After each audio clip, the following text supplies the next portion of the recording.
Question error से शुरू करेंगे, है ना। तो देखिए पहला क्वेश्चन एरर से है। पहले सेंटेंस यहाँ पे पढ़ेंगे क्या है। 3 lakhs of people attended the workshop held in Ramlila ground. ठीक है, अब आपको यहाँ पे बताना कि एरर कौन सा होगा, किस पार्ट में होगा, है ना। तो समझिए पहले आप रूल जब तक नहीं जानेंगे आप नहीं कुछ कर पाएंगे। ठीक, जैसे मैं यहाँ पे लिख रहा हूँ 100, ठीक है, मैं लिख रहा हूँ यहाँ पे 100, मैं लिख रहा हूँ यहाँ पे लाख, मैं यहाँ पे लिख रहा हूँ करोड़, मैं यहाँ पे लिख रहा हूँ करोड़, ठीक है। मैं यहाँ पे लिख रहा हूँ 1000, 100, ठीक है। यहाँ पे एक और मैं वर्ड लिखता हूँ 1000, 100 हो गया, 1000 लिखता हूँ, ठीक है, 1000, ठीक है। तो ऐसे जो वर्ड है ना आपको 100, लाख, करोड़, 1000, अगर ये जो आप ये है क्या, पहले ये तो न्यूमेरल नाउन है ना। ये सभी क्या है यहाँ पे न्यूमेरल नाउन है ना। और ध्यान रखिए इसके पहले जो है यहाँ पे, अगर इसके पहले 1 2 इस तरह से लिखा रहे 3, जैसे अगर न्यूमेरल एडजेक्टिव का अगर यूज़ है तो ध्यान रखिएगा कि जो ये न्यूमेरल नाउन है ना, ये जो आपका न्यूमेरल नाउन है इसमें इसका हम प्लूरल फॉर्म का यूज़ नहीं करते हैं। जैसा कि यहाँ पे ध्यान रखिएगा, ये आपका क्या है भाई, यहाँ पे लाख है, एक क्या है ये न्यूमेरल नाउन है, ये क्या है न्यूमेरल नाउन है। और मैंने अभी क्या बताया कि इसके पहले अगर 1 2 3 कोई न्यूमेरल एडजेक्टिव रहे तो ये जो न्यूमेरल नाउन है ना कभी भी क्या होगा यहाँ पे प्लूरल में, ये प्लूरल में नहीं होगा, ठीक है। तो करना क्या होगा यहाँ पे, आपको यहाँ पे लैक्स की जगह पे आपको लाख लिखना होगा, ठीक है, तब जाके ये सेंटेंस सही होगा। 3 लाख ऑफ पीपल होगा, ठीक है। क्या लिखना होगा आपको, 3 लाख ऑफ पीपल। पहला क्वेश्चन में आपको मैंने पहला रूल सिखा। चलिए आगे बढ़ते हैं सवाल पे। नेक्स्ट क्वेश्चन के Asha is among the few people, ठीक है, in the few people in the office, is among the few people in the office which did not blindly follow the path others. देखिए यहाँ पर रिलेटिव प्रोनाउन का यहाँ पे आपको एरर है, यहाँ पे मिस्टेक है। जैसे यहाँ पे देख रहे हैं विच के यहाँ पे रिमूव करेंगे और आपको यहाँ पे दैट करेंगे, ठीक है। ध्यान रखिएगा यहाँ पे अगर बात जब आपका ह्यूमन बींग्स का आ जाए, जैसे यहाँ पे देख रहे होंगे पीपल लिखा हुआ, ये ह्यूमन बींग्स से रिलेटेड, और ह्यूमन बींग्स के लिए आप क्या यूज़ करेंगे, दैट का यूज़ करेंगे, ठीक है। Ayesha is among the few people in the office, यहाँ पे विच इस ऑफिस के लिए नहीं आया, ठीक है, किसके लिए आया है, आगे जो यहाँ पे देख रहे हैं ना पीपल इसके लिए आया है। तो पीपल क्या यहाँ पे क्या है, ह्यूमन बींग्स है, और ह्यूमन बींग्स के लिए हम दैट का यूज़ करेंगे। क्लियर, इसमें बहुत ज़्यादा कुछ खास करना नहीं है ना, सिंपल। चलिए नेक्स्ट क्वेश्चन क्या भाई, I would rather to die than beg, ठीक है। यहाँ पे सब चीज़ पता चल रहा है कि भाई यहाँ पे कंपैरिजन जैसा यहाँ पे सेंस दिख रहा है कि रादर के साथ हम क्या करते हैं, यहाँ पे आई वुड रादर, अक्सर लोग दैन का यूज़ कर देते हैं, तो दैन तो है, ठीक है, रादर के साथ दैन का यूज़ है, सही है। लेकिन यहाँ पे रादर के साथ टू नहीं होता है ना, रादर के साथ यहाँ पे टू नहीं होता है। I would rather than, sorry, यहाँ पे I would rather die than beg, ठीक है, भीख मांगने से अच्छा कि मर जाना, है ना। तो देखिए यहाँ पे रादर के साथ आप टू नहीं लगा, रादर के साथ दैन होता है, ध्यान रखिएगा, क्लियर। नेक्स्ट क्वेश्चन क्या है भाई, Ankit can not succeed because he labours hard. देखिए यहाँ पे सेंटेंस की अगर हम बात करते हैं तो सेंटेंस से क्या पता चल रहा है कि अंकित के सफल नहीं होने का उसका जो बेस था, वो जो आधार था उसका मेहनत करना था, है ना। यहाँ पे एक कंडीशनल सेंटेंस है, ठीक है, ये जो सेंटेंस है आपका एक कंडीशनल सेंटेंस है। तो इसके लिए आप बिकॉज की जगह पर आप क्या करेंगे, इसको यहाँ से हटाएंगे और यहाँ पे क्या लिखेंगे, अनलेस, ठीक है। Ankit can not success unless he labours hard, Ankit कब सफल नहीं हो सकता है जब तक वो कड़ी मेहनत नहीं करेगा, है ना, या करता है, ठीक है। चलिए आगे बढ़ते सवाल पे कि द टीचर एक्सप्लेन्ड, ठीक है, पास्ट में है, द टीचर एक्सप्लेन्ड एवरीथिंग, सही है, एवरीथिंग एक्सप्लेन किया वेरी क्लियरली, कैसा क्लियरली भी तो वेरी क्लियरली, ठीक है। तो यहाँ पे कोई एरर है नहीं, ठीक है, नो एरर होगा यहाँ पे, इस सेंटेंस में क्या होगा, नो एरर, है ना, क्लियर। चलिए आगे बढ़ेंगे सवाल पे। यहाँ पे एरर के बाद कौन सा सवाल आ रहा है भाई, यहाँ पे अब आ रहे हैं फिलर को लेकर आ रहे हैं। फिलर बहुत इंपॉर्टेंट होता है, फिलर का भी रूल कहने के एरर से बेस्ट ही होता है। आपके पास अगर आपको अगर रूल पता हो तो ये चीज़ को कर पाएंगे आप, है ना। तो देखिए यहाँ पे आते हैं क्या है यहाँ पे फिलर, ठीक है। जैसे देखिए यहाँ पे hundreds of dash have been used in the study of the past and the maths progress, ठीक है। अब आप यहाँ पे क्या यूज़ करेंगे, ये स्टोरीज, टेल्स, मेथड्स, मोशंस क्या करेंगे, है ना। अगर सेंटेंस की बात करते तो यहाँ पे सैकड़ों तरीके के इस्तेमाल किए जाने का भाव पता चल रहा है ना, तो hundred of methods have been used होगा। ठीक, यहाँ पे क्या होगा, hundreds of methods have been used in the study of the past and of man's progress. ठीक है, टेल्स, मोशंस, स्टोरी जैसे कुछ नहीं होगा यहाँ पे, इसका जो करेक्ट आंसर हो जाएगा मेथड्स। ठीक है, चलिए नेक्स्ट क्वेश्चन पे आते हैं कि computer literacy will be crucial in dash children to cope up with the overall advancement, है ना। अब यहाँ पे बात हो रही है, एक कंप्यूटर लिटरेसी की बात हो रही है, यहाँ पे बात बच्चों के जो शिक्षा की बात हो रही है जिसमें कि कंप्यूटर लिटरेसी की बात हो रहा है।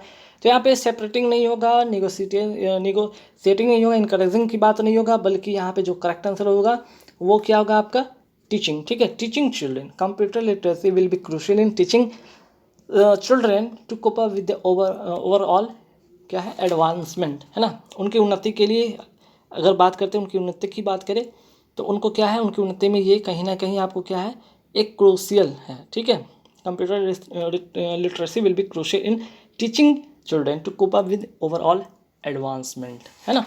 चलिए नेक्स्ट क्वेश्चन क्या है, Vishal could not dash breakfast today. तो ब्रेकफास्ट की अगर जब भी बात करते हैं वहाँ पे हैव ब्रेकफास्ट के सेंस में होता है ना, ब्रेकफास्ट लेना के सेंस में होता है। तो विशाल कुड नॉट, यहाँ पे क्या होगा, हैड नहीं होगा, हैव भी नहीं होगा, हैविंग नहीं होगा, बल्कि हैव होगा। ठीक है, यहाँ पे क्या होगा, हैव होगा, हैव ब्रेकफास्ट का अर्थ होगा यहाँ पे इन द सेंस। और अगर बात करते हैं यहाँ पे अगर कुड नॉट की अगर देख रहे हैं तो कुड नॉट अगर लगा हुआ है तो वैसे भी यहाँ पे बेस फॉर्म का ही यूज़ होगा, तो बेस फॉर्म में आपको क्या करना होगा, यहाँ पे हैव का यूज़ करना होगा। क्लियर, चलिए नेक्स्ट क्वेश्चन क्या है कि one of the pens dash no ink. ठीक है, इसका रूल है ना, इसका क्या रूल है भाई, वन ऑफ प्लस नाउन रहे या फिर प्रोनाउन रहे, यही होता है ना। के बाद क्या होता है भाई, के बाद जो होता है सिंगुलर वर्ब का यूज़ होता है। कैसा वर्ब का यूज़ होता है, सिंगुलर वर्ब का यूज़ होता है। ठीक है, तो यहाँ पे तो सिंगुलर वर्ब का यूज़ होगा तो ये कट जाएगा, ये कट जाएगा। अब बच गया हैज़ होगा कि इज़ होगा। यहाँ भी एक और मुसीबत, तो मुसीबत को दूर करने के लिए मैं बताता हूँ यहाँ पे क्या है, यहाँ पे चीज़ें हो रहा है कि जो कोई चीज़ है वो क्या है, किसी चीज़ से भरा हुआ है या किसी चीज़ में मौजूद है। तो क्या यहाँ पे बात हो रहा है, पेन के अंदर जो है ना, पेन में क्या मौजूद है, इंक मौजूद है। पेन में क्या भरा हुआ है, इंक भरा हुआ है। तो भरा हुआ के सेंस में यहाँ पे हैज़ होगा। ठीक है, यहाँ पे कंटेंट के सेंस में आप क्या यूज़ करेंगे, हैज़ का यूज़ करेंगे। क्लियर, चलिए नेक्स्ट क्वेश्चन पे आते हैं कि this is the same dog, this is the same dog dash was running on the road. या वही कुत्ता है जो के सेंस में जब भी आता है वहाँ पे हम दैट का यूज़ करते हैं। This is the same dog that was running on the road. ठीक है, अब यहाँ पे देख लीजिएगा, यहाँ पे सैनो आ गया, जो कि यहाँ 5 सवाल सैनो से होंगे। बहुत ही इंपॉर्टेंट क्वेश्चन है जो ध्यान से आप देखेंगे, है ना। तो देखिए सबसे पहले अब्लेस का मतलब आप समझिए, अब्लेस का मतलब होता है क्या, जलता हुआ, प्रज्वलित होता है, या उग्र के सेंस में भी होता है। ठीक है, अब्लेस के सेंस में यहाँ पे, उग्र के सेंस में भी होगा यहाँ पे। ठीक है, ध्यान रखिएगा, या फिर प्रज्वलित के सेंस में होगा। तो यहाँ पे इसका जो सिमिलर मीनिंग होगा, सिमिलर मीनिंग की बात हो रहा है, वो क्या होगा, फ्यूरियस होगा, है ना, फ्यूरियस होगा। बाकी कुल का मतलब आपको पता है ठंडा होता है। रिस्टोर का मतलब होता है कि वो पूर्वावस्था में होना। प्रोलॉन्ग का मतलब, देखिए प्रोलॉन्ग पूछा जाता है तो यहाँ पे प्रोलॉन्ग का मतलब आप नोट कर सकते हैं, विस्तार के सेंस में होता है ना। विस्तार आप कह सकते हैं, विस्तार करना, लंबा करना, बढ़ाना, है ना, इस तरह से इसका यूज़ होता है और एग्जाम में पूछा भी गया। चलिए आगे बढ़ते हैं सवाल पे। नेक्स्ट सवाल है सिवलरस का मतलब क्या होता है। सिवलरस का मतलब यहाँ पे होगा शौर्यवान। यहाँ पे इसका मतलब क्या होगा, शौर्यवान। तो इसका जो करेक्ट जो सिमिलर मीनिंग होगा वो होगा इसका हीरोइक। शिवलरस का मतलब होगा शौर्यवान और इसका मतलब होगा हीरोइक। एबोरेंट भी एग्जाम में पूछा जाता है तो इसका मतलब नोट करना चाहिए तो नोट कर सकते हैं, घृणित। ठीक है, और रूड का मतलब पता है कि रूड मतलब असभ्य लोग होते हैं, या असभ्य मतलब कि भद्रता व्यवहार करना, रूड व्यवहार करना, है ना। डोलफुल भी पूछा जाता है एग्जाम में तो आप इसे नोट कर सकते हैं, इसका मतलब होता है उदास, है ना। चलिए आगे बढ़े सवाल पे। आगे जो सवाल है कॉनकोक्टेड। ठीक है, कॉनकोक्टेड का अर्थ क्या होता है, मन गढ़ंत। इसका मतलब होता है मन से गढ़ा हुआ चीज़, मन गढ़ंत। अपने मन से कुछ भी, मन से गढ़ के कुछ बातें बता देना, है ना। इसका जो मतलब होगा वो होगा डूबियस। डूबियस भी कहीं ना कहीं संदिग्ध के सेंस में होता है, कहीं ना कहीं आपका मनगढ़ंत के सेंस में होता है। बाकी सर्टेन का मतलब निश्चित होता है, सेंसिटिव का मतलब संवेदनशील होता है, पैथेटिक ये पूछा जाता है एग्जाम, तो इसका मतलब भी आप नोट कर सकते हैं। इसका मतलब होता है दयनीय, ठीक है, दयनीय। ठीक, चलिए आगे बढ़ेंगे सवाल पे। गैम्बोल, गैम्बोल का मतलब क्या होता है? गैम्बोल का मतलब होता है उछल कूद करना। इसका मतलब होता है उछल कूद करना। गैम्बल का मतलब होता है, गैम्बोल का मतलब होता है उछल कूद करना। तो इसका जो सिमिलर मीनिंग होगा वो क्या होगा यहाँ पे? ठीक है, यहाँ पे जो सिमिलर मीनिंग होगा वो होगा फ्रिस्क, ठीक है। इसका जो करेक्ट आंसर होगा फ्रिस्क। बाकी तो ब्रिटल का मतलब पता है भंगुर होता है, और सैलो का मतलब छिछला होता है, वर्क का मतलब तो आपको पता है कि काम होता है। अब आते हैं नेक्स्ट क्वेश्चन पे कि जंगल, जंगल का मतलब क्या होता है भाई? जंगल का मतलब होता है झगड़ा, झगड़ा है ना, जंगल का मतलब होता है झगड़ा। इसका सिमिलर मीनिंग क्या होगा भाई? इसका सिमिलर मीनिंग होगा डिसएग्री। जब आप डिसएग्री करते हो तभी तो झगड़ा तकरार हो जाता है ना, ठीक है। बाकी क्वाइट का मतलब होता है बिल्कुल, और फ्लैटर का मतलब चापलूसी करना। स्पॉन्जी का मतलब तो सभी को पता है कि दलदला स्पॉन्जी जैसा, है ना। चलिए अब यहाँ से आ रहा है opposite in meaning. Opposite in meaning का मतलब होता है कि उसका ठीक अपोजिट। जैसे किन, किन का मतलब होता है क्या? उत्साही। इसका मतलब क्या होता है? किन का मतलब होता है उत्साही, उत्साह से भरा हुआ। तो इसका जो अपोजिट होगा वो क्या होगा? डल। डल मतलब सुस्त, है ना। अब बाकी अगर मिक की बात करते हो तो मिक का मतलब होता है नम्र या सौम्य। शार्प मतलब तेज। प्रिजर्व मतलब संरक्षित करना, है ना। चलिए नेक्स्ट क्वेश्चन ले। लाइटर, लाइटर का मतलब क्या है? यहाँ पे होता है देर करना। लाइटर का मतलब होता है देर करना। बहुत इंपॉर्टेंट क्वेश्चन, कई बार एग्जाम में पूछा गया है। इसका अपोजिट जो होगा पंक्चुअल, जो हमेशा टाइम पर पहुँचता हो, और लाइटर का मतलब होता है जो हमेशा देर से पहुँचता हो, ठीक है। बाकी बांडर का मतलब पता होगा आप सभी को कि भटकना, इधर उधर घूमना, भटकना घूमना। और सॉबर का मतलब होता है, यहाँ पे स्पेलिंग सुधार लीजिएगा, यहाँ पे सी नहीं है बल्कि ई है, SOBER है। सॉबर का मतलब सॉबर का मतलब होता है शांत, है ना। सॉबर का मतलब होता है शांत। चलिए आगे बढ़ेंगे सवाल पे। मैडन, मैडन का मतलब क्या होता है? मैडन का मतलब क्रोधित करना या फिर पागल करना, क्रोधित करना। तो इसका जो अपोजिट होगा वो क्या होगा? काम, काम का मतलब तो शांत करना, CL काम, काम का मतलब शांत करना। इनरेज का मतलब क्या होता है? इनरेज का मतलब ये होता है क्रोधित शॉर्डिट। अगर बात करते हैं शॉर्डिट, शॉर्डिट का मतलब होता है अनैतिक, ठीक है, अनैतिक। और फशी का मतलब क्या होता है? नुक्स निकालने वाला, हर बात पर कोई ना कोई नुस्ख निकाल देगा, है ना। अच्छे चीज़ को भी, अच्छे चीज़ में भी वो कोई ना कोई नुस्ख निकालता रहता है ना, नुक्स निकालना। चलिए आगे बढ़ते हैं कि पेनिटेंस, पेनिटेंस का मतलब होता क्या है यहाँ पे? पेनिटेंस का मतलब होता है पछतावा। पेनिटेंस का मतलब होता है पछतावा। इसका अपोजिट क्या होगा मीनिंग में, है ना? पछतावा का अपोजिट होगा यहाँ पे अप्रूवल, ठीक है। इसका होगा स्वीकृति, पछतावा नहीं बल्कि स्वीकृति करना, ठीक है। अपोजिट होगा स्वीकृति, है ना। अब बाकी रिमोट्स का मतलब आपको पता है, इसका मतलब ये पश्चाताप होता है, ठीक। पश्चाताप या पछतावा। डिटर का मतलब देखिए कई बार एग्जाम पूछा जाता है, इसका मतलब रोकना। डिटर का मतलब रोकना, ठीक है। और स्टेराइल का मतलब होता है बंजर। इसका मतलब क्या होता है? बंजर। चलिए आगे बढ़ेंगे सवाल पे। स्लैकन, स्लैकन का मतलब क्या होता है यहाँ पे? स्लैकन का मतलब होता है घटाना।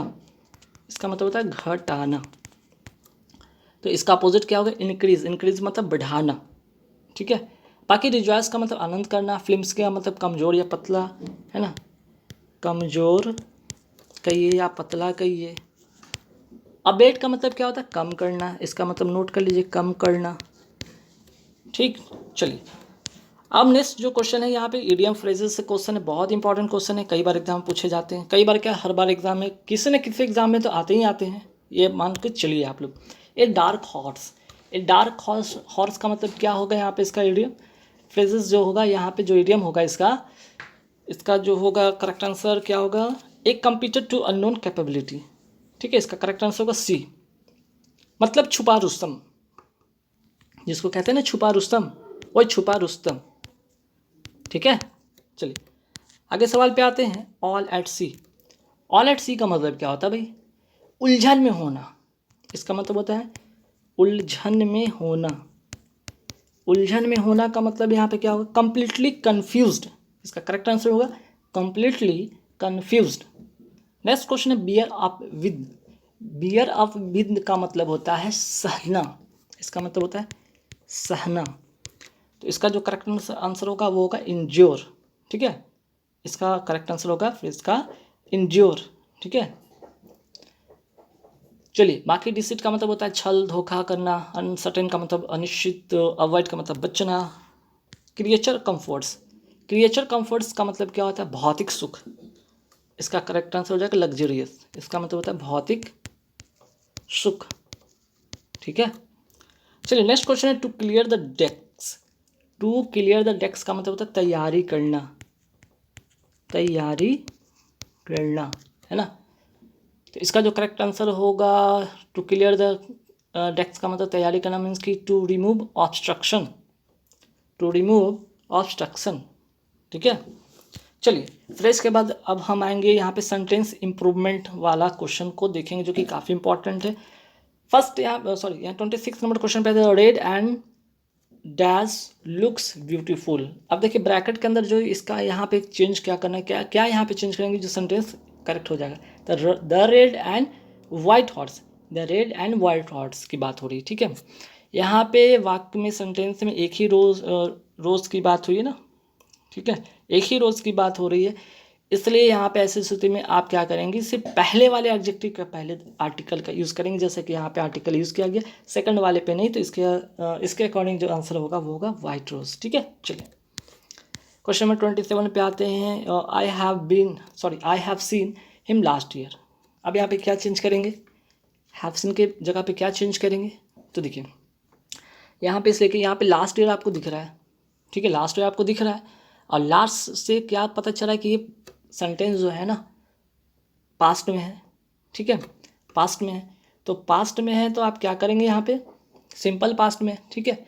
लास्ट की मौजूदगी में जो हो रही है यहाँ पे जो लास्ट है उससे क्या पता चला ये सिंपल पास्ट टेंस में है, ठीक है। तो ध्यान रखिएगा कि पास्ट टाइम्स को दर्शाने के लिए हम लास्ट ईयर का इस्तेमाल करते हैं, ठीक। और जो सेंटेंस में लास्ट से पता चला ये सिंपल पास्ट टेंस में है, और ऐसे कंडीशन में आप क्या करेंगे, आई सॉ का यूज़ करेंगे, ठीक है। चलिए नेक्स्ट है शशांक अपील टू द जज for his release from jail, ठीक है। अब यहाँ पे क्या होगा भाई, शशांक तो अपील करता है जज से, तो किस लिए, इन द सेंस के लिए के सेंस में होगा, है ना, के लिए के सेंस में, ठीक है, कि फॉर हिज रिलीज, वो अपने रिलीज के लिए, तो यहाँ तक तो सही है, फ्रॉम जेल, तो यहाँ पे सेंटेंस होगा नो इम्प्रूवमेंट, ठीक है। चलिए नेक्स्ट क्वेश्चन है कि Rohan has no acquaintance from Saurabh. Acquaintance का मतलब परिचित होता है, और अक्वेंटेंस के साथ हम क्या यूज़ करते हैं, ध्यान रखिएगा, इसके साथ हमेशा विद का यूज़ करते हैं, ठीक है, फ्रॉम का यूज़ नहीं करते हैं, ध्यान रखिएगा, ठीक है। नेक्स्ट क्वेश्चन क्या है कि his mother has been ill for 5 days ago, ठीक है। तो देखिए यहाँ पे his mother has been ill, तो यहाँ पे ठीक है, फॉर तो आपको लगेगा कि फॉर 5 days तक तो सही था, फॉर 5 days तक तो सही था अगर ये एगो नहीं होता तो, लेकिन अगो लिखा दिया है, तो ध्यान रखिएगा टाइम प्लस एगो रहे, ठीक है, टाइम प्लस एगो रहे तो इसके पहले सिंस का प्रयोग होता है, इसके पहले क्या यूज़ होता है, सिंस का प्रयोग होता है, तो यहाँ पे करेक्ट आंसर होगा सिंस, ठीक है। अगर एगो नहीं होता ना तो फिर ठीक है ना, फॉर 5 days सही था, क्लियर। चलिए नेक्स्ट क्वेश्चन पे आते हैं कि यहाँ पे best substitute of the phrase, यहाँ पे जो है सब्स्टिट्यूट करना है एक बेस्ट फ्रेज को, ठीक। जैसे यहाँ पे लिखा हो सेमलेसली रूट, सेमलेसली रूट का मतलब यहाँ पे क्या होता है, गुस्ताख के सेंस में होता है, या बदमाश या उदंड, ठीक है, इसका मतलब होता है उदंड। तो उदंड के लिए क्या इसका जो करेक्ट आंसर होगा वो होगा इम्प्यूडेंट, ठीक है। बाकी का मतलब लिखना है, लिखिएगा यहाँ पे इम्बेसिल का मतलब होता है मूर्ख, इम्बेसिल का मतलब होता है मूर्ख। इनविंसिबल का मतलब क्या होता है यहाँ पे अजय, ठीक है, जो कभी ना हारे। इनफॉलिबल का मतलब होता है क्या, अचूक, जिसका निशाना कभी ना चूके। चलिए आगे बढ़ते, अ प्लेस फॉर इनवैलिड्स एंड कन्वेल्सेंट्स, ठीक है। तो इसका यहाँ पे जो करेक्ट आंसर क्या होगा यहाँ पे, ठीक, यहाँ पे होगा, यहाँ पे क्या होगा इसका करेक्ट आंसर, सी नंबर इसका करेक्ट आंसर होगा, ठीक है। आरोग्य या स्वास्थ्य लाभ के लिए बने निवास को क्या कहते हैं, ए प्लेस फॉर इनवैलिड्स एंड कोवैल्सेंट, इसको कहेंगे यहाँ पे सैनिटोरियम, इसको क्या कहेंगे, सैनिटोरियम। जैसे श्वास लाभ के लिए जो बना हुआ स्थान होता है, निवास होता है, उसको कहते हैं सैनिटोरियम। हर्मिट का मतलब होता है तपस्वी, इसका मतलब क्या होता है? तपस्वी। ठीक है। वैकोस का मतलब होता है, वैकोस का मतलब होता है शून्य। और डॉर्मेट्री का मतलब होता है कि सैनगृह, जो एक साथ कई लोग उसमें सोते हैं। ठीक है। चलिए आगे बढ़ते हैं सवाल पे कि a person who is fond of fighting, a person who is fond of fighting, तो इसका मतलब क्या होगा? वह व्यक्ति जो हमेशा लड़ाई झगड़े के लिए प्रवृत्त होता है उसको कहते हैं बेलिकोस। उसको क्या कहते हैं? बेलिकोस। इसका करेक्ट आंसर हो जाएगा, है ना। बाकी अगर हम बात करते हैं सिनक्योर का मतलब होता है आराम की नौकरी, आराम की नौकरी। ठीक है, आराम की नौकरी। ठीक। और डेजर्टर का मतलब होता है भगौरा, भगौरा। ठीक है। और पेडेंट का मतलब होता है आडंबर करने वाला, है ना। शिक्षा का आडंबर करने वाला, विद्या का आडंबर करने वाला, ढोंगी जिसको कहते हैं। ठीक है। चलिए क्वेश्चन नंबर अब आते हैं 34 पे। A story told to illustrate a moral or a spiritual truth, इसका मतलब क्या होगा? मीन्स की नैतिकता या आध्यात्मिक सच्चाई बताने वाली कहानी को कहते हैं, क्या कहते हैं? तो इसको कहते हैं पैरेबल। ठीक है, इसको क्या कहते हैं? पैरेबल। इसका करेक्ट आंसर हो जाएगा। बाकी इसका मतलब अगर बात करते हैं नोवेल का मतलब होता है विवाह योग होता है इसका। ठीक है। एलिजी का मतलब होता है शौक गीत। और ऑड का मतलब होता है संबोध गीत, संबोध गीत। ठीक है। चलिए नेक्स्ट क्वेश्चन है कि the policy of extending a country's empire and influence, मतलब किसी देश के साम्राज्य और प्रभुत्व को विस्तार करने की जो नीति होती है उसको क्या कहते हैं? इम्पेरियलिज्म। इम्पेरियलिज्म कहते हैं इसको। इसका करेक्ट आंसर हो जाएगा imperialism, the policy of extending country's empire and influence. ठीक है। चलिए अब यहाँ पे बात करेंगे डिबॉचरी। डिबॉचरी का मतलब क्या होता है? विलासिता, विलासिता। ठीक है। परचमेंट का मतलब होता है चमड़े का कागज, इसका मतलब होता है चमड़े का कागज, चमड़े का कागज। और डेनिग्रेशन का मतलब क्या होता है? डेनिग्रेशन का मतलब अवमानना, अवमानना। ठीक है। तो गाइस आई होप कि यहाँ पे वीडियो आपको पसंद आएगा। यहाँ 35 क्वेश्चन का सेट था जिसमें कि आपको काफ़ी सारे रूल बताएंगे और 5-6 टॉपिक से आप लोगों को बताया। तो हर दिन कुछ नया आप लोग के लिए लेकर आऊँगा, नए टॉपिक में नए नए क्वेश्चन लेकर आऊँगा, नए नए चीज़ें सिखाता रहूँगा टिल एग्जाम तक। गारंटी मेरी आपका इंग्लिश फिर से मैं आ गया हूँ, फिर से चैनल पर कंटिन्यू नए नए वीडियो आएंगे। ठीक है। तो चलिए आप लोग सपोर्ट कीजिए, वीडियो अच्छा लाइक कर देना, शेयर कर देना, कमेंट जरूर करके बताना वीडियो कैसी लगी। Thank you very much.